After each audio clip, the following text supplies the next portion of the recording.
എല്ലാ മാന്യ പ്രേക്ഷകർക്കും GAV സൊല്യൂഷൻസിൻ്റെ മറ്റൊരു വീഡിയോയിലേക്ക് സ്വാഗതം. അങ്ങനെ നിങ്ങളുടെ പുതിയ വീട്ടിലേക്ക് ഒരു TV വാങ്ങാൻ തീരുമാനിച്ചു. അതല്ലെങ്കിൽ ഒരു ഡെഡിക്കേറ്റഡ് റൂമുണ്ട്, അവിടെ ഒരു പ്രൊജക്ടർ വെക്കാൻ തീരുമാനിച്ചു.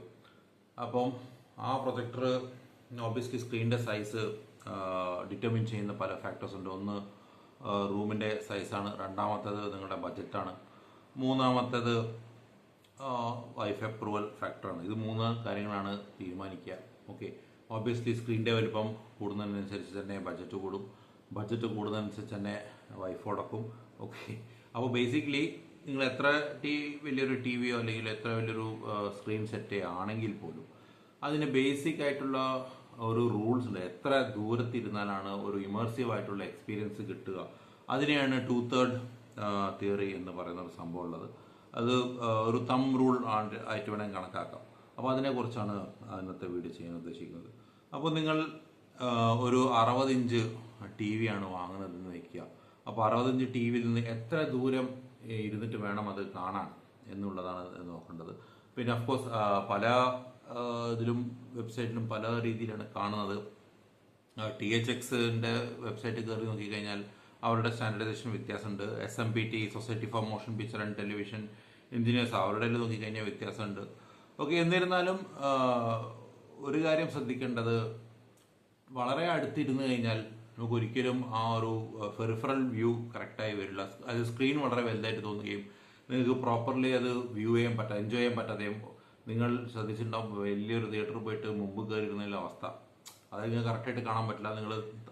നിങ്ങളെ മൂവ്മെൻറ്റ്സ് അങ്ങോട്ടും ഇങ്ങോട്ടും സ്ക്രീൻ മൊത്തം അങ്ങോട്ടും ഇങ്ങോട്ടും നോക്കിയിട്ട് വേണം പടം കാണേണ്ടി വരിക എന്നുള്ളൊരു അവസ്ഥയിലേക്ക് പോകും. അപ്പോൾ അത്തരത്തിലേക്കുള്ള ഒരു സിറ്റുവേഷനിലേക്ക് പോകും. നേരെ മറിച്ച് വളരെ ദൂരാണെങ്കിൽ എന്താവും, സ്ക്രീൻ വളരെ ചെറുതായിട്ട് തോന്നും, അല്ലെങ്കിൽ നിങ്ങൾക്ക് ആ ഒരു ഇമേഴ്സീവ് എഫക്റ്റ് കിട്ടില്ല. സൗണ്ട് വലിയ സൗണ്ട് ആയിരിക്കും, പക്ഷേ പിക്ചർ വളരെ ചെറുതായിരിക്കും.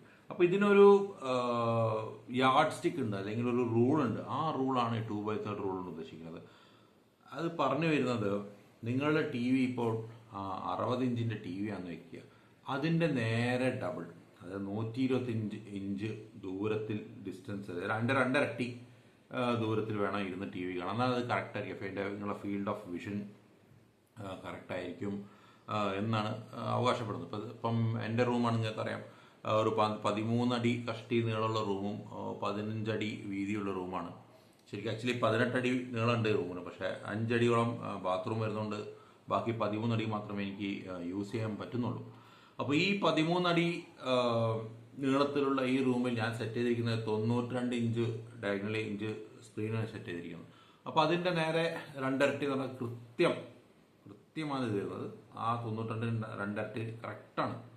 അപ്പോൾ ആ ഒരു ഡിസ്റ്റൻസ് വെച്ചിട്ടാണ് ഞാനിപ്പോൾ ഇത് വ്യൂ ചെയ്തുകൊണ്ടിരിക്കുന്നത്. അപ്പോൾ ഇതെനിക്ക് കറക്റ്റാണ്. മീൻസ് ഓവറായിട്ട് വലിപ്പം തോന്നുന്നില്ല, പക്ഷെ അതേ സമയത്ത് സ്ക്രീൻ അത്യാവശ്യം നല്ലൊരു ഇമേഴ്സീവ് ഫീലിംഗ് കിട്ടുന്നുമുണ്ട്. ഓക്കെ, ഇനി ഇത് തന്നെയാണ് നിങ്ങളുടെ സീറ്റിംഗ് പൊസിഷൻ്റെ കാര്യത്തിലും പറയാനുള്ളത്. ഇത് മിനിമം ഡിസ്റ്റൻസാണ് ഞാൻ ഈ പറഞ്ഞത്. 2 മടങ്ങ് മാക്സിമം എത്ര പോവാം.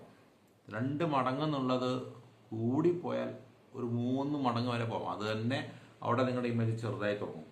ഓക്കെ, അതിനും മേലോട്ട് പോയി കഴിഞ്ഞാൽ നിങ്ങൾക്ക് ആ ഇമേഴ്സീവ്നെസ് ഡ്രോപ്പ് ഔട്ടാവും, നഷ്ടപ്പെടുമെന്നാണ് പറയുന്നത്. ഇതിന് മറ്റൊരു റൂൾ ഉള്ളത്, നിങ്ങളുടെ റൂമിനെ ഇതേപോലെ തന്നെ 3 സോണുകളായിട്ട് തിരിക്കാം, 3 ഭാഗങ്ങളായിട്ട് തിരിക്കാം. ഓക്കെ, അതായത് ഇപ്പം 18 അടി നീളമുള്ള ഒരു റൂമാണെങ്കിൽ അതിനെ 3 ഭാഗം, അതായത് 6 അടി ആയിട്ട് 3 ഭാഗങ്ങളായിട്ട് തിരിച്ചിട്ട് ഇതിൽ രണ്ടാമത്തെ ഭാഗം എവിടെയാണോ അവസാനിക്കുന്നത് അവിടെ ആയിരിക്കണം നിങ്ങളുടെ സീറ്റിംഗ് പൊസിഷൻ. എന്ന് വെച്ചാൽ 16 അടി വിട്ടിട്ട് വേണം നിങ്ങളുടെ സീറ്റിംഗ് പൊസിഷനിൽ ഇരിക്കുക. ഇതിന് വേറൊരു ഉദ്ദേശം കൂടിയുണ്ട്. വ്യൂവിങ് മാത്രമല്ല, നിങ്ങളുടെ സൗണ്ടിൻ്റെ ആസ്പെക്റ്റ് നോക്കുകയാണെങ്കിലും നിങ്ങളുടെ front, left, centre, front, right, surround backs, ഇത്രയും സ്പീക്കറിൽ നിന്ന് നിങ്ങൾ ഏകദേശം കറക്റ്റായിട്ട് ഒരിക്കലും കറക്റ്റ് ആയിരിക്കില്ല, ഏകദേശം സെൻറ്റർ പോയിന്റിൽ ആണ് നിങ്ങൾ സീറ്റിംഗ് പൊസിഷനെങ്കിൽ കറക്റ്റായിട്ട് നിങ്ങൾക്ക് സൗണ്ട് എന്താ പറയുക, കൃത്യമായിട്ട് ഞങ്ങൾക്ക് ഡിഫറൻഷ്യേറ്റ് ചെയ്യാൻ പറ്റും. അതിന് ലോക്കലൈസേഷൻ എന്ന് പറഞ്ഞ ഒരു സംഭവം കൂടിയുണ്ട്. അതായത് പിന്നെ നമുക്ക് അവർക്കറിയാം, ഒരു പ്രത്യേക സൗണ്ട് ഒരു ഡയറക്ഷനിൽ വരുന്നതായിട്ട് ഞങ്ങൾക്ക് ഫീൽ ചെയ്യുന്നത് എങ്ങനെയാണ്, അല്ലെങ്കിൽ നമ്മൾ മനസ്സിലാക്കുന്നത് എങ്ങനെയാണ്.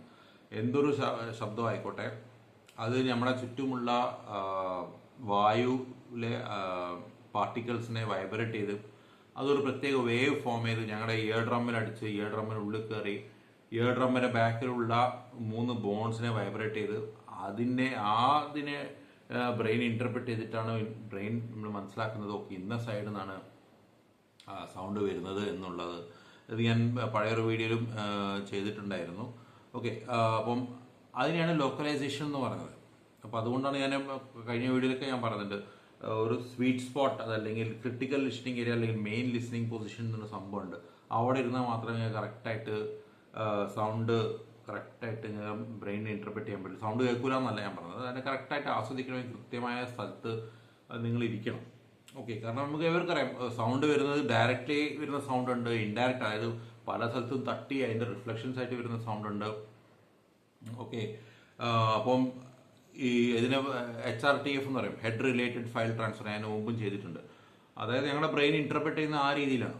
ഇപ്പോൾ ഒരു സൗണ്ട് മതിൽ തട്ടി വരുമ്പോൾ ബ്രെയിൻ ഇന്റർപ്രറ്റ് ഓക്കെ ഈ സൗണ്ട് അവിടെ വന്നു ഇത്ര സെക്കൻഡ് മൈക്രോ സെക്കൻഡ്സ് കഴിഞ്ഞിട്ടാണ് ബ്രെയിനിൽ വരുന്നത്. അതേ സമയത്ത് ഡയറക്റ്റ് സൗണ്ട് വരുന്നത് വേറെ ഉണ്ട്. അപ്പോൾ ഇത് രണ്ടും തമ്മിൽ വേർതിരിവ് വരണമെങ്കിൽ നമുക്ക് ആ വേർതിരിവ് കൊണ്ടാണ് പറയാൻ പറ്റുന്നത് ഓക്കെ ആ സൗണ്ട് ലെഫ്റ്റിൽ നിന്ന് വന്നു, റൈറ്റിൽ നിന്ന് വന്നു, നമ്മുടെ റിയറിൽ നിന്ന് വന്നു, അതല്ലെങ്കിൽ ഹൈറ്റ് ചാനലിൽ നിന്ന് വന്നു, ബേസ് അതുപോലെ തന്നെ ബേസും മൾട്ടിപ്പിൾ സബ്സ് ഉപയോഗിക്കാൻ പറഞ്ഞത് അതുകൊണ്ടാണ്. ഒരേ സ്ഥലത്താകുമ്പം അത് ക്ലിയർ ആയിട്ട് നമുക്ക് ലോക്കലൈസ് ചെയ്യാൻ പറ്റും. അപ്പോൾ ഈ ഒരു കോൺസെപ്റ്റ് വെച്ചിട്ടാണ് സീറ്റിംഗ് പൊസിഷൻ റൂമിൻ്റെ ഞാൻ നേരത്തെ പറഞ്ഞ 2/3 എന്ന് പറഞ്ഞ ആ ഒരു കാൽക്കുലേഷൻ പ്രകാരം ഇപ്പം നേരത്തെ ഞാൻ പറഞ്ഞ എക്സാമ്പിൾ തന്നെ 18 അടി ആണെങ്കിൽ 12ാമത്തെ അടിയിൽ സീറ്റിംഗ് പൊസിഷൻ വെച്ചിട്ടാണെങ്കിൽ കൃത്യമായിട്ട് നിങ്ങളുടെ പിന്നെ സൗണ്ട് കറക്റ്റായിട്ട് വരുന്നതായിട്ട് തോന്നാം. പിന്നെ ഉള്ളത് മറ്റൊരു കാര്യം ശ്രദ്ധിക്കേണ്ടത് സറൗണ്ട് സ്പീക്കേഴ്സ് ബാക്കിൽ കൊണ്ട് വെക്കരുത്. സറൗണ്ട് ബാക്കിനുള്ള സ്ഥലമാണ് ബാക്ക്, മനസ്സിലായോ? Surround speakers are suppose to be flanking your ears. നിങ്ങളുടെ ഇയറിന് നേരെ ആയിരിക്കണം സറൗണ്ട്, എന്ന് വെച്ചാൽ നേരെ ചെവിയിലടിക്കുന്ന രീതിയിലല്ല. കഴിയുമെങ്കിൽ ഒരു അടി മുന്നോട്ട് വെക്കുക, മുന്നോട്ട് വെച്ചിട്ട് അതിനെ ഒരു ആംഗിൾ ചെയ്യുക, നിങ്ങളുടെ ചെവിയിലേക്ക് വരുന്ന രീതിയിൽ ആംഗിൾ ചെയ്യുക. അതാണ് സറൗണ്ട് സ്പീക്കേഴ്സ് വെക്കേണ്ട രീതി. സറൗണ്ട് ബാക്കും അതുപോലെ തന്നെ നിങ്ങളുടെ ബാക്ക് കൊണ്ട് ഇങ്ങനെ വെക്കരുത്, മീൻസ് നിങ്ങളുടെ തലയ്ക്ക് തട്ടുന്ന രീതിയിലേക്ക് കുറച്ച് സൈഡിൽ വെക്കുക. കാരണം നിങ്ങളുടെ യാതൊരുവിധ എന്താ പറയുക തടസ്സങ്ങളില്ലാത്ത രീതിയിൽ വരുന്ന രീതിയിൽ സൗണ്ട് വരണം. അതുപോലെ തന്നെയാണ് ഇപ്പം എൻ്റെ കേസിൽ ഇപ്പം ഞാൻ ഈ റൂൾസ് ഞാൻ പറയുന്നുണ്ടെങ്കിലും അത് പ്രാക്ടിക്കൽ അല്ലാന്ന് ഞാൻ പറയാൻ കാരണം ഇപ്പം എൻ്റെ റൂമിൽ ഈ പറഞ്ഞ ഒരു 13 അടി നീളമേ ഉള്ളൂ. അവിടെ 13 അടി ഇപ്പം 3ആയിട്ട് ഡിവൈഡ് ചെയ്താൽ ഏകദേശം 4 അടി അല്ല 5 അടി വിട്ടിട്ട് ഞാൻ എൻ്റെ സിറ്റിംഗ് പൊസിഷൻ ഇരിക്കണം. അപ്പോൾ അത് സ്ക്രീനിന് വളരെ അടുത്താവും. ഇപ്പം ഞാനിരിക്കുന്നത് മതിലിൻ്റെ തൊട്ടടുത്താണ്. അപ്പോൾ എൻ്റെ തൊട്ടടുത്ത് തന്നെയാണ് എൻ്റെ സബ്, ഇവിടുന്ന് 2 അടി വ്യത്യാസം കൂടി ഇല്ല. അപ്പോൾ എനിക്കുള്ള പ്രശ്നം, ഞാൻ ഫേസ് ചെയ്യുന്ന ബുദ്ധിമുട്ട് സബ് വളരെ ഓവർവെൽമിംഗ് ആണ്. മീൻസ് ലൈക്ക് ബേസ് ഓവറായിട്ട് ബാക്കി ഫ്രണ്ടിലുള്ള ലെഫ്റ്റും സെൻറ്ററും റൈറ്റും വരുന്ന സൗണ്ട്സ് ഡ്രൗൺ ആയി പോകും. അല്ലെങ്കിൽ സെൻറ്റർ പ്രത്യേകിച്ച് ഡയലോഗ്സ് സിനിമയിലൊക്കെ ഇംഗ്ലീഷ് പടത്തൊക്കെ ഞങ്ങൾക്കറിയാം വളരെ പതുക്കെ അവർ സംസാരിക്കുള്ളൂ. അപ്പോൾ ആ ഡയലോഗ്സ് ഒന്നും അത്ര ക്ലിയർ ആയി വരുന്നില്ല. ഇപ്പോൾ ഞാനിപ്പോൾ സബ് മൈനസിലിട്ടിട്ടാണ് ഈ കാര്യങ്ങളൊക്കെ നടത്തുന്നത്. ഏകദേശം അത് അൾട്ടിമേറ്റ്ലി കോംപ്രമൈസിലേക്ക് പോകും, മനസ്സിലാവുന്നുണ്ടോ? ഒന്ന് കുറച്ചിട്ട് വേണം മറ്റേത് കറക്റ്റായിട്ട് കിട്ടണം എന്നുള്ള ലെവല്.